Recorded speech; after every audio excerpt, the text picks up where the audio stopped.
Assalamualaikum Bare, selamat datang kembali di Guru Gembul Channel. Sekarang kita punya bahasan tentang Papua. Sebagian dari saudara-saudara kita di Papua berpikir bahwa kemerdekaan mereka itu harus dicapai dengan memisahkan diri dari Indonesia.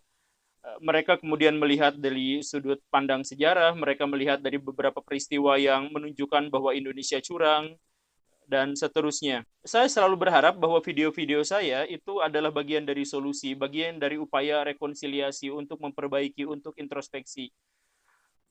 Termasuk juga video ini. Jadi kalau Baraya setuju dengan video ini, nanti di akhir silakan Baraya share karena ini adalah bagian dari kemanusiaan dan bagian dari perjuangan untuk menegakkan kedaulatan.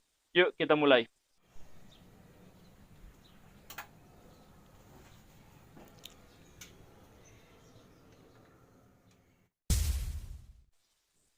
Bare begini, di dunia sekarang itu ada kata-kata yang sangat membingungkan. Kata-kata yang membingungkan itu biasanya ada dalam ranah politik internasional, politik yang terkait dengan ideologi, politik yang terkait dengan mungkin juga agama. Ini sedemikian membingungkan sampai kata-kata ini biasanya satu kata tetapi menghasilkan dua makna dan dua makna itu bertentangan. Salah satu contohnya dari kata-kata yang ambigu semacam ini adalah merdeka, separatis, nasionalis, atau kata-kata semacam itu. Saya ambil contoh misal yang terakhir, kata nasionalisme. Nasionalisme itu artinya pasti nggak? Nggak, artinya sangat tidak pasti dan bisa digunakan oleh dua pihak yang saling berperang, saling berkonflik. Orang Papua sekarang ingin melepaskan negaranya menjadi negara merdeka, mereka mengatakan bahwa ini adalah nasionalisme. Sedangkan orang Indonesia secara umum katakan atau orang Papua yang juga pro Indonesia, mereka mengatakan juga atas dasar nasionalisme, atas dasar NKRI, mereka juga harus berjuang. Jadi nasionalisme dipakai oleh kedua belah pihak yang berseberangan. Kalau kita lihat dari sejarah masa lalu, kita juga akan kebingungan. Pangeran Diponegoro itu adalah pemberontak atau pejuang nasionalisme. Kemudian tokoh yang sangat terkenal, Dr. Setiabudi, beliau juga ketika mengajukan diri bahwa negara Indonesia adalah bla bla bla bla bla, dia apakah sedang mengkhianati negaranya, Belanda, atau dia sedang mendukung Indonesia? Kita tidak pernah tahu nasionalisme itu sampai dipraktekkan dalam kondisi nyata. Jadi, sebelum kita berbicara tentang Papua, saya ingin menunjukkan beberapa contoh tentang betapa membingungkannya istilah nasionalisme, separatisme, dan lain sebagainya. Amerika Serikat, ini contohnya ya, contoh yang pertama. Amerika Serikat dan Inggris itu punya latar belakang yang sama, sejarah yang sama, tradisi yang sama, bahasa yang sama, budaya yang sama, agama yang sama. Tetapi mereka akhirnya terpisah gara-gara hal yang sangat sederhana. Karena Amerika Serikat nggak mau bayar pajak sama Inggris. Itu saja. Dan orang-orang Amerika Serikat yang nggak mau bayar pajak itu, mereka berjuang katanya atas dasar nasionalisme. Inggris yang berusaha untuk mencaplok kembali Amerika Serikat juga menyatakan bahwa itu adalah nasionalisme. Jadi nasionalisme sesungguhnya itu adalah yang mana? Amerika Serikat sekarang dewasa ini dengan Hawaii itu adalah dua entitas politik yang semestinya berbeda karena budaya mereka beda, agama mereka beda, latar belakang mereka berbeda, ras mereka juga berbeda dan sebagainya. Tetapi mereka bersatu dan ketika mereka bersatu, apakah Hawaii itu dijajah sama Amerika Serikat atau Hawaii dan Amerika Serikat menyatakan bergabung menjadi negara yang namanya Amerika Serikat? Itu juga definisinya adalah definisi yang sangat kabur. Kalau suatu hari misalkan Hawaii memisahkan diri dari Amerika Serikat, maka mungkin Hawaii menyatakan bahwa Amerika Serikat dulu menjajah negaranya. Begitu seterusnya. Kasus-kasus seperti ini ada terjadi di seluruh dunia. Misal tentang Catalonia yang pengen melepaskan diri dari Spanyol, kemudian Sudan yang terpisah, Sudan Utara dengan Sudan Selatan, Korea Utara dengan Korea Selatan, Sahara Barat dengan Maroko, kemudian atau ada juga yang aneh, Indonesia dengan Malaysia. Indonesia dengan Malaysia itu sama, apa bedanya? Bahasanya sama, budayanya sama, suku bangsanya sama, makanan pokoknya sama, di sini ada silat, di sana juga ada silat, di sini ada lagu tertentu, di sana juga lagunya sama, sehingga saling mengklaim dari ribut-ributan, dan sebagainya. Dalam kultur sejarah juga sama. Apa yang membedakan, apa yang membuat Indonesia dengan Malaysia terpisah? Satu, kita dijajah sama bangsa yang berbeda. Itu saja. Nggak ada yang lain. Dan orang Timur Leste juga orang Timur Leste dengan orang Nusa Tenggara Timur itu apa bedanya? Warna kulitnya sama, keriting-keritingnya sama, lucu-lucunya sama, ramah-ramahnya sama. Kemudian mereka juga punya akar bahasa yang sama, makanan pokok mereka juga sama, dan latar budaya mereka juga sama. Tetapi mereka terpisah hanya gara-gara dijajah sama bangsa yang berbeda. Dalam konteks akademis, negara-negara di Asia dan negara-negara Afrika itu adalah negara-negara yang gagal menemukan nasionalismenya. Lihat Libya dengan Aljazair. Dua negara itu apa bedanya? Sama persis, budaya, agama, ras, tradisi, suku, bangsa, semuanya sama. Dan mereka dipisah dengan sebuah garis lurus yang dibuatnya bukan sama negara mereka sendiri, tetapi sama Prancis, sama negara penjajahnya.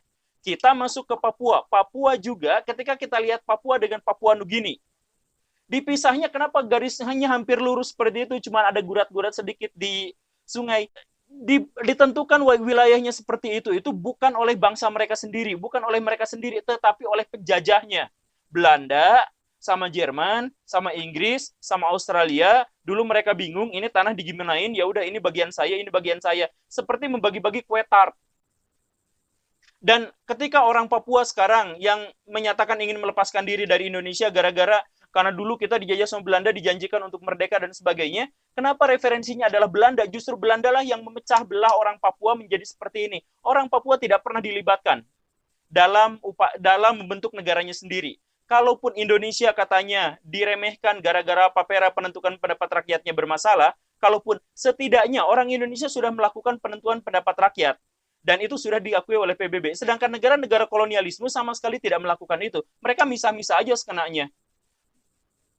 Indonesia sama Malaysia dipisahnya segini, ini sama ini dipisahnya segini. Tidak ada satupun warga Indonesia asli pada zaman itu, tidak ada satupun warga Papua asli yang pada waktu itu dilibatkan dalam penentuan wilayah seperti itu. Sebenarnya ada sebuah prinsip dalam hubungan internasional, dalam politik internasional, yang menyebut bahwa negara merdeka itu mendapatkan mewarisi wilayah dari negara yang menjajahnya. Ini disebut sebagai uti possidetis juris. Jadi ini sebenarnya adalah hukum Roma di zaman dulu. Jadi kalau suatu bangsa menjajah negara lain, kemudian negara lain itu merdeka, maka negara lain itu otomatis memiliki tanah bekas yang dimiliki sama penjajahnya. Prinsipnya adalah seperti itu. Kenapa harus seperti ini? Biar negara-negara yang lepas dari penjajahan itu tidak saling ribut satu sama lain lagi. Karena kalau nanti memutuskan negaranya sendiri, wilayahnya, nanti mereka bakal ribut-ribut lagi. Dan itu bakal muncul konflik tidak berkesudahan. Makanya ada politik uti possidetis juris, itu sebuah prinsip. Nah, kalau misal masuk ke Papua, apa alasan orang-orang Papua, saudara-saudara yang di Papua ingin melepaskan diri dari Indonesia? Katanya berbeda ras. Tidak berbeda ras, Indonesia itu sejak awal memang berbeda-beda seperti ini. Jadi jangan permasalahkan ras. Dan kalau mau dipermasalahkan dengan ras, orang Papua bisa lihat Australia. Australia itu apa rasnya? Gak jelas. Mereka itu pendatang pertamanya itu adalah orang kulit putih. Tetapi karena mereka kekurangan penduduk, mereka minta penduduk dari negara-negara asing, para pengungsi, para pencari suaka dan sebagainya diterima semuanya. Sehingga kalau Baraya main ke Australia, itu belang-belang warnanya merah, kuning, hijau, semuanya ada di sana dan mereka menganggap diri sebagai orang Australia. Prinsip seperti ini juga sebenarnya adalah prinsip yang diakui di Indonesia. Orang Indonesia itu mengakui prinsip yang diperkenalkan oleh Dr. Setiabudi yang tadi saya bilang. Setiabudi itu nama aslinya adalah Ernest Eugene François Douwes Dekker. Orang Belanda, emang ibunya orang Indonesia, tapi bapaknya orang Belanda, dan konstitusi pada waktu itu juga menyatakan bahwa dia adalah orang Belanda. Tetapi dia kemudian menyatakan, saya berkhianat pada Belanda, karena saya sumpah setia pada budi pekerti. Makanya namanya setia budi. Dia kemudian mengeluarkan sebuah rumusan bahwa yang dimaksud dengan orang Indonesia itu adalah orang yang sumpah setia pada Indonesia, tinggal di Indonesia, berdedikasi untuk Indonesia. Latar belakangnya, rasnya, gak jadi masalah. Jadi kalau orang di Indonesia ada yang Chinese, ada yang sipit-sipit, ada yang rambutnya keriting-keriting, ada yang hitam, ada yang ngomongnya sentak-sentak seperti orang Batak, itu semuanya adalah warga negara Indonesia selama dia ada di Indonesia, sumpah setia pada Indonesia, dan sesuai dengan perundang-undangan dia adalah warga negara Indonesia. Selesai. Latar belakang dan rasnya jangan dianggap sebagai pemecah belah. Prinsipnya begitu. Di Indonesia sekarang banyak sekali pihak-pihak tertentu yang jahat. Sedemikian jahat sampai dia mengklaim kami ini orang pribumi, dia itu orang pendatang. Kami pribumi itu Cina pendatang, kami pribumi itu keturunan itu pendatang, dan seterusnya. Banyak yang cukup jahat untuk menyatakan seperti itu. Tentu saja secara historis, secara genealogis, secara ideologi itu pendapat itu mentah, bertentangan, dan gagal total. Tetapi, gini nih Baraya, ini penting. Tetapi kalaupun istilah pribumi dan pendatang itu memang harus diberlakukan, maka orang Papua adalah orang yang paling berhak untuk mengklaim dirinya pribumi di Indonesia. Orang Papua adalah orang pribumi asli di Indonesia. Karena apa? Karena orang Dayak, Batak, Sasak, Toraja, Minahasa, orang Gayo, itu adalah orang yang baru datang ke Indonesia 2.500 tahun sebelum Masehi. Orang Bali, orang Madura, orang Jawa, orang Aceh, itu adalah orang yang baru datang ke Indonesia 500 tahun sebelum Masehi. Tetapi orang Papua ribuan tahun sebelum itu, ketika tanah Indonesia masih kosong, masih belum ada yang mengelola, masih dihuni oleh makhluk-makhluk purbakala, orang Papua sudah ada di sini.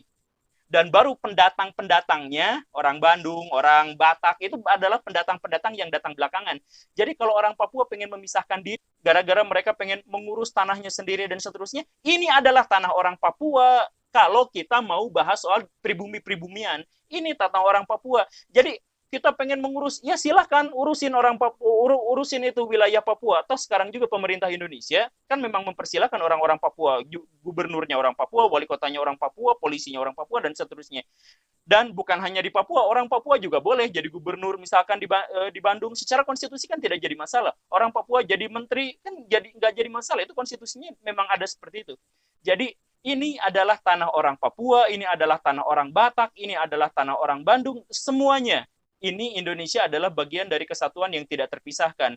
Dan segala perbedaan yang ada memang berbeda sejak awalnya, tetapi kita selalu kenal dan selalu membanggakan istilah Bhinneka Tunggal Ika. Kita selalu berbeda-beda. Dan dari perbedaan itulah kita menjadi sama, menjadi satu. Kalau pemerintah sekarang banyak melakukan ketidakadilan di Papua, kalau pemerintah banyak melakukan ketidakadilan, kejahatan, kekerasan di Papua, kalaupun ada yang seperti itu, apakah itu bisa dijadikan alasan untuk melepaskan diri? Oh, tidak. Please lah, rasional sedikit, realistis sedikit. Begini Baraya, Indonesia itu umurnya baru 75 tahun. Umurnya masih pendek untuk ukuran sebuah negara. Amerika Serikat di waktu umurnya 75 tahun, mereka masih membantai orang-orang pedalaman. Mereka masih membantai bison dan hampir membuat mereka punah. Orang-orang Amerika rasis luar biasa di umur mereka 75 tahun. Kita hampir 75 tahun dan kita sudah mengalami kemajuan seperti ini. Ini adalah sebuah prestasi yang luar biasa. Tolong lihat dalam sudut pandang yang lebih terbuka. Ya, kita memang banyak kesalahan. Ya, kita memang banyak kelemahan. Tetapi kita memang sedang merangkak maju menuju kemajuan. Umur kita masih pendek. Ayo kita berjuang bukan untuk perpecahan. Ayo kita berjuang untuk membangun bangsa bersama. Di atas segala jenis perbedaan, kita bersatu. Oke, Baraya, itu saja. Semoga bermanfaat. Tonton episode saya yang lain. Saya Guru Gembul. Assalamualaikum warahmatullahi wabarakatuh.